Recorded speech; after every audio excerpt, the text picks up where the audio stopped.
এ বন্ধু সাইকেল কিনলাম, তাই খুব সুন্দর হয়েছে, এটা হুইলি মার দিন।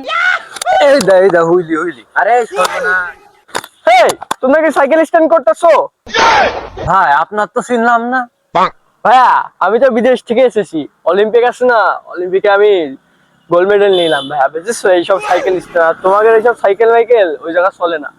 তাও তোমার সাইকেলটা ভালোই, খারাপ না, চলে, বুঝেছো? আমাকে চিনেছো এবার? টিভিতে আমাকে দেখাই, দেখো না আমাকে টিভি। ও ভাই তাই নাকি? তাহলে একটা স্থান দেখান তো। ভাই মরে গেল, ভাই মরে গেল। High high high high. ভাই ভাই আপনি না অলিম্পিকে মেডেল পাইলেন, তারপরে সমস্যা গেলেন নেই, কে? সমস্যা নেই, তোমাদের এই রাস্তা অনেক খারাপ তো এই জন্য আর কি। সমস্যা নেই, ভাই, লাগেনি তো আপনার? না না সমস্যা নেই, থাকো তোমরা, আমি যাই। ভাই ব্যথা পাননি তো? না না সমস্যা নেই, যা থাকো।